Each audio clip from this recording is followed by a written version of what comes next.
আগামীতে ন্যায্য মূল্যের পণ্য পাবেন মধ্যবিত্তরাও, জানালেন বাণিজ্য প্রতিমন্ত্রী। ফ্যামিলি কার্ডধারীদের মাঝে টিসিবির পণ্য বিক্রির উদ্বোধন। নিত্যপণ্যকে বিলাসী পণ্য বানিয়েছে সরকার, অভিযোগ সিপিডির। মূল্যস্ফীতি সহনশীল রাখতে না পারা সরকারের বড় ব্যর্থতা। এবং সপ্তাহের প্রথম কর্মদিবসে শেয়ার বাজারে 2% কোম্পানির দরপতন। বাজেটে পুঁজিবাজারের উন্নয়নে কৌশল নির্ধারণের আহ্বান।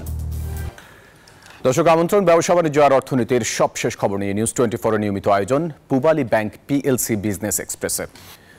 এবারে পুরো খবর। সারা দেশে 1 কোটি ফ্যামিলি কার্ডধারী নিম্ন আয়ের পরিবারের মাঝে জুন মাসে টিসিবির পণ্য বিক্রয় কার্যক্রমের উদ্বোধন করেছেন বাণিজ্য প্রতিমন্ত্রী আহসানুল ইসলাম টিটু। রাজধানীর মিরপুরে কর্মসূচি উদ্বোধনকালে প্রতিমন্ত্রী জানান, টিসিবির পণ্য নিম্ন আয়ের মানুষের জন্য সরকারের বিশেষ উদ্যোগ। এটি যাতে প্রকৃত উপকারভোগী মানুষ পায় সেদিকে লক্ষ্য রাখতে হবে। বাণিজ্য প্রতিমন্ত্রী জানান, আগামী অর্থ বছর থেকে ডিলারদের মাধ্যমে স্থায়ী দোকান থেকে এই পণ্য বিক্রি করবে সরকার, যাতে যখন প্রয়োজন তখন মানুষ পণ্য কিনতে পারেন। এর পাশাপাশি মধ্যবিত্ত পরিবারের মানুষও যাতে এই সুবিধার ভোগ করতে পারে সেই পরিকল্পনা আছে সরকারের। বাণিজ্য প্রতিমন্ত্রী জানান, রাজধানীতে 540 টাকায় 4টি পণ্য দিচ্ছে সরকার।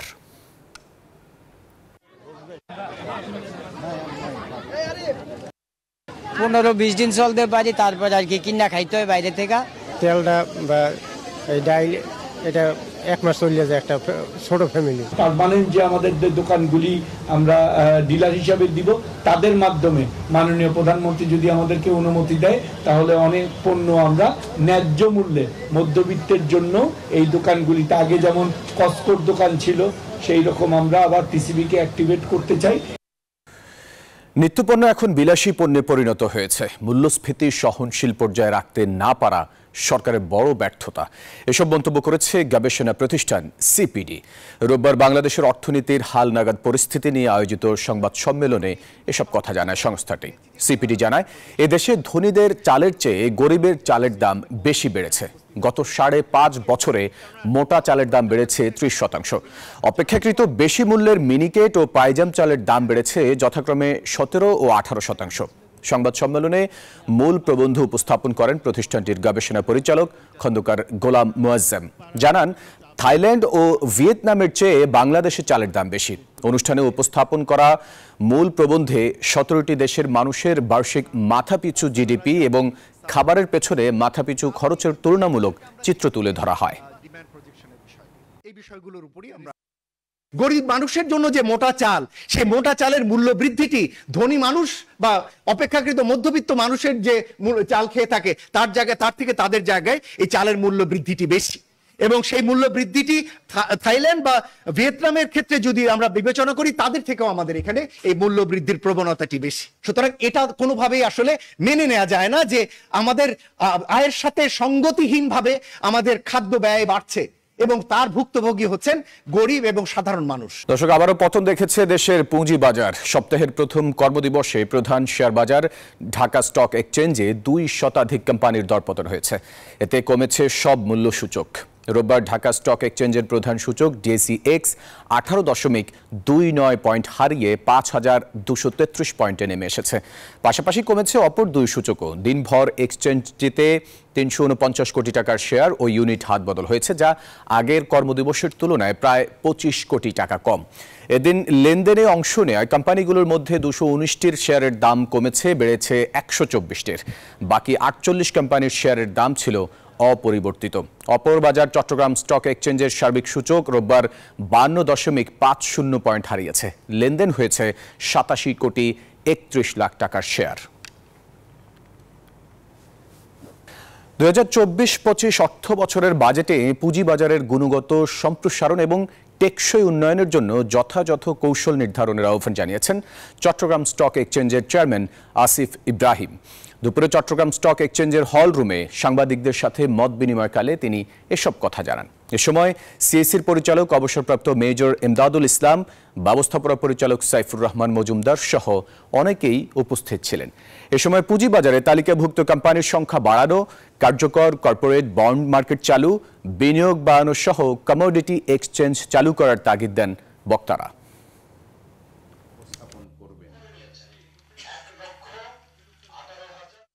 একটি শক্তিশালী বন্ড মার্কেট গঠন ও নতুন বন্ডের তালিকাভুক্তির মাধ্যমে বাজারে পণ্যের বৈচিত্র্য আনয়নের নিমিত্তে বন্ড হতে উদ্ভূত আয়কে কর অব্যাহতি প্রদান করা প্রয়োজন। ব্লু বন্ডের ব্যাপারে আপনারা হয়তো একটা নীতি নির্ধারণী যারা আছেন, যারা কেন ক্যাপিটাল মার্কেট এক্সপানশনে যেতে পারছে না, এটার প্রবৃদ্ধি কেন হচ্ছে না, এটা কেন খুঁড়িয়ে খুঁড়িয়ে চলছে, হোয়াইট ইজ লেম।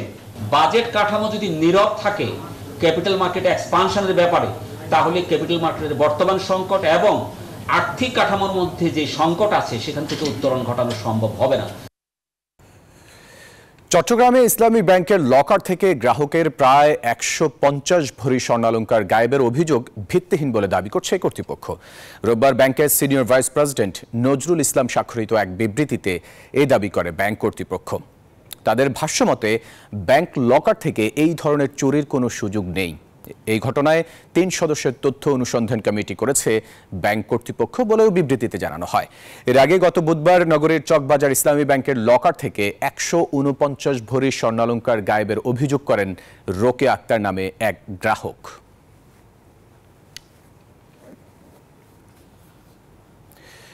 আগামী অর্থবছরের জন্য সরকার যে বাজেট পেশ করতে যাচ্ছে সেখানে সরকার আন্তর্জাতিক মুদ্রা তহবিল বা IMF এর কাছে আত্মসমর্পণ করতে যাচ্ছে বলে মনে করছে বাংলাদেশের কমিউনিস্ট পার্টি CPB। বাজেটকে কেন্দ্র করে রোববার দুপুরে পুরান পল্টনের মুক্তি ভবনের মৈত্রী মিলনায়তনে এক সংবাদ সম্মেলনে এই মূল্যায়নের কথা জানায় দলটি। নেতারা বলেছেন, বর্তমানে দেশের সব ক্ষেত্রে আকাশচুম্বী বৈষম্য সৃষ্টি হয়েছে। এবারের বাজেট বৈষম্য বৃদ্ধির ধারাকে আরও এগিয়ে নেবে।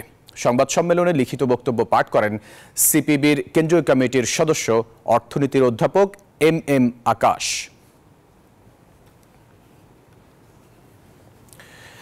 জাতীয় স্পাটিয়াল ডেটা অবকাঠামো বা NSDI প্রকল্প বাস্তবায়নের ফলে এক প্ল্যাটফর্মে আসছে দেশের সব ডেটা সরবরাহকারী প্রতিষ্ঠান। এতে খরচের পাশাপাশি কমবে সময়ও। রোববার রাজধানীর একটি হোটেলে আয়োজিত establishment of national spatial data infrastructure শীর্ষক এক সেমিনারে পরিকল্পনা প্রতিমন্ত্রী মোহাম্মদ শহীদুজ্জামান সরকার এসব কথা বলেন। সেমিনারে জানানো হয়, বর্তমানে বিভিন্ন সংস্থা আলাদাভাবে একই বিষয়ে ডেটা প্রস্তুত করে থাকে। তবে NSDI নীতি বাস্তবায়ন হলে সব দপ্তরে থাকা ডেটাগুলো সম্পর্কে জানা সম্ভব হবে। এতে রোধ হবে সরকারি অর্থের অপচয়। জাপান আন্তর্জাতিক সহযোগিতা সংস্থা জাইকার কারিগরি সহায়তায় এই প্রকল্প বাস্তবায়ন করছে বাংলাদেশ জরিপ অধিদপ্তর।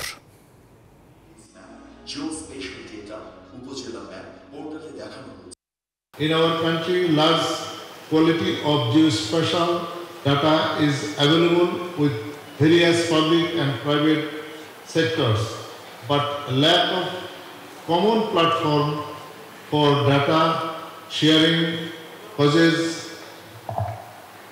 reproduction of similar data and wastage of enormous public money. Considering the reality, now NSDI brings all the data providing organizations under the same umbrella. দর্শক, পূবালী ব্যাংক PLC বিজনেস এক্সপ্রেসের সময় হলো একটা বিরতি। ফিরছি আরও খবর নিয়ে, সঙ্গে থাকুন। দর্শক, আবারও স্বাগত জানাচ্ছি পূবালী ব্যাংক PLC বিজনেস এক্সপ্রেসে। এবারে বিকাশের সৌজন্যে ঈদ কেনাকাটার খবর।